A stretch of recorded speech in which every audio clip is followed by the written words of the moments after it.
everybody. So I know you have all been very greatly anticipating this video, and it has come the time to talk about the 2018 Oscar ceremony and did the right one win.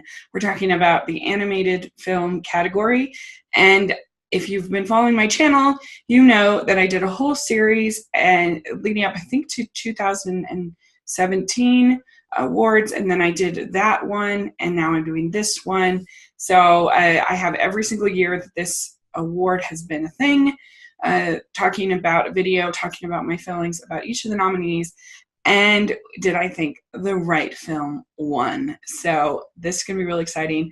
And there were 5 nominees this year. I think you have to have 12 films submitted in order for it to be a 5-film year.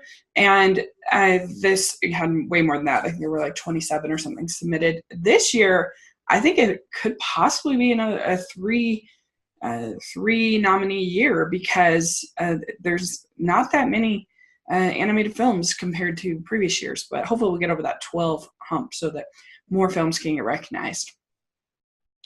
Okay, so we have five nominees, and the first film we're going to talk about is The Breadwinner. Maybe if we think of it like a story, huh? Is it a happy story or a sad story? Just wait and see.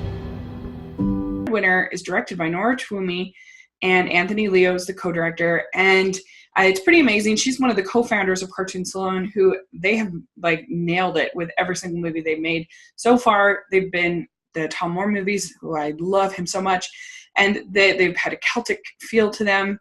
I love Song of the Sea. It's one of my favorite movies of all time. And the Breadwinner is from an Afghanistan perspective, which is really different. So I admire them for kind of coming out of their comfort zone. Nora for taking on this project. This is based on a book, but very loosely based on the book. The book's pretty different. And it's about a girl who is forced to pretend to be a boy in order to be able to sell goods in Afghanistan after her father becomes arrested, so that her family can survive, because they literally cannot purchase food or anything as women without a male companion, which is pretty intense and pretty crazy. I mean, I don't know. I would have just figured that there would be somewhere that the women could kind of gather and stuff like that. But no, that's how intense it was. What a dictatorship it was. This movie, I'd say on the second watch, it sort of shocked me a little bit more than on the first watch, which I don't know why. But it is pretty intense. And probably not great for small kids. There's some really mean stuff and some really mean people, but you can have a conversation with your kids. So it just depends on, I guess, how you raise your kids and what you want them to see and everything. But it does sort of break it up with these fantasy sequences where she's telling stories to her nephew, to this little kids, and those are just so gorgeous. They're so beautiful. The only flaw I think with The Breadwinner is that sometimes the merging between these fantasy sequences and the real life sequences can be a little bit disjointed, and so that can be a problem. But overall, it's a beautiful film. We have Ferdinand. He's coming down. He's coming down. Can you just try to be a little more quiet? Shh. And Ferdinand is directed by Carlos Saldana. I think this is a very sweet little film. It has a really sweet lead character in Ferdinand. Of course, this is a new adaptation of the classic book. And I liked the calming goat a lot. I thought that she was very funny. Kate McKinnon was very good in the role. Some of the other humor I think worked. I thought the horses were funny with their German accents. And so overall, I enjoyed it. It's definitely like tonally kind of all over the place. You have some really intense stuff about the bullfighting and people in these bulls dying. I think, and then also what happens when they get sent to the slaughterhouse is pretty graphic. So they don't shy away from any of those things, which I admire, but also just kind of with this like super slapstick, it can feel a little tonally all over the place. And it's very predictable. It's something we've seen a million times with the sort of special character who doesn't fit in. It's very kind of, your Ratatouille's, your kind of stories. But that doesn't bother me too much. It's a sweet, if somewhat forgettable, little animated film from Blue Sky. I also really liked the score. I thought that John Powell did a great job infusing sort of the Spanish influences with the music, and it was really good. We have The Boss Baby.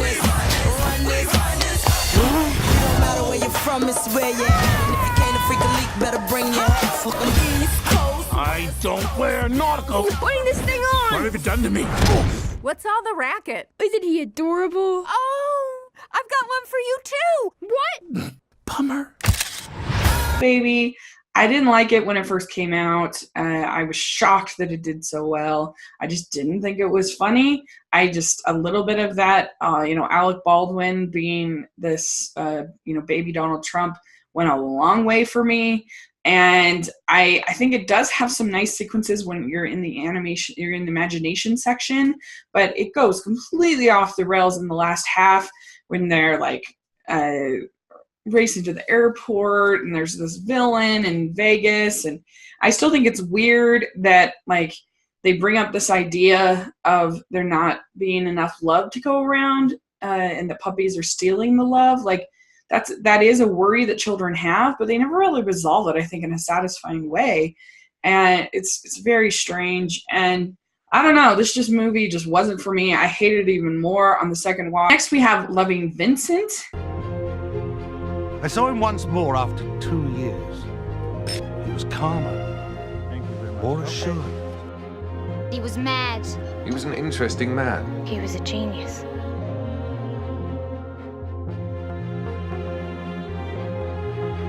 This film is a huge artistic achievement, and I think that it's fine when the Oscars recognize artistic achievements, even if the film has some major problems with it. And this was the first film that was completely animated with oil paintings. And I love Vincent van Gogh. I'm a huge fan. And so the way that it kind of merged his paintings together and the style, it looked beautiful and it was great in that regard. They also have a pretty strong vocal cast, but I didn't really care for this film, and I found it even harder to get through on the second watch once I'd already sort of seen the beautiful animation. The second time, it was even more hard to get through. I did not find the story compelling at all, with this guy going around interviewing people about Vincent van Gogh's suicide. I didn't think that it had really anything insightful to say about suicide or mental health. I didn't think it really told Vincent's story very well. I didn't learn that much about him or who he was or what inspired his art or anything like that. I didn't really learn a lot about art or, how art and mental illness could go together or just anything. It was just like a bunch of kind of boring interviews. I would definitely never buy it on Blu-ray. It's just not for me, even though I do recognize the artistic achievement and I'm fine with it being nominated. We have our final nominee. We have Coco. Forget how much your family loves you. It's almost sunrise. One cannot deny who one is meant to be.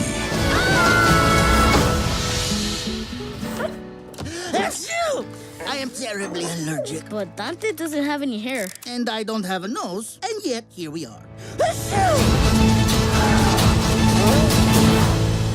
This is from Pixar, directed by Lee Unkrich and Darla K. Anderson. And Coco is a gorgeous, the animated story from Pixar. It's one of their last original stories for a while. So I hope you all enjoy it. I've seen stories many times about characters who either aren't by their family or their town. They're not allowed to dance. They're not allowed to sing. They're not allowed to whatever. And they they find a way to kind of revolt against this tradition. And that's basically what Coco does. But I loved the way that they involved, I love the way I love the way that they wrote the characters. I think that's what makes this really great. Is Miguel is such a sweet character, and he's somebody that I grew very attached to right away. And his family is difficult, but again, I felt like it was within the realm of these kind of movies, like you see in Footloose or Dirty Dancing, or movies like that. And so he goes and tries to use Ernesto de la Cruz, who he thinks is his grandfather, goes to play his guitar, ends up going to the spirit world on Dia de los Muertos, and he has to get the blessing of Ernesto, he thinks, and then he meets Hector, and I loved Hector as a character. I just thought he was so lovely and so wonderful, and I was just rooting for him the whole time. I thought the animation was amazing, beautiful, lush, just gorgeous. I felt like I learned a lot about Dia de los Muertos. Like, I had thought that it was basically like Mexican Halloween, but it totally isn't, and I thought it was really beautiful. And at the end, when he is pleading with Grandma Coco, I just like am a mess. It is so emotional because you want Hector to be saved. Every time I watch it, I get more out of it. I get more layers. I get more emotion. I love the music. I think that the Lopez's deserved their Oscar for Remember Me, even though I love the Greatest Showman songs. It's a really sweet, lovely song. And in my religion, we are very, we feel like honoring your ancestors is very important. So the whole themes of this movie was very moving and great. And so I loved Coco so much. So obviously, I do feel like the right film won because Coco won, and Coco deserved to win because they were the best. And if The Breadwinner had won, I would have been fine with that as well because I did love that also. So that is my thoughts on these nominees. Let me know what you think and which one you would have picked to win. Do you think that the right film won in this case this year? What do you think was robbed? I could have also put Cars 3 in that Boss Baby spot. I actually really enjoyed that as well. So yeah, that's the only dark spot on this year. So let me know, put in the comment section, and make sure to check out my other videos in this playlist for this Did the Right Film Win? And let me know if you have any ideas for future videos that you would like to hear me talk about as far as animation goes. I'm always looking for the next fun series or project I could do. And thanks so much. Please subscribe to my channel, and I'll talk to you later. Bye!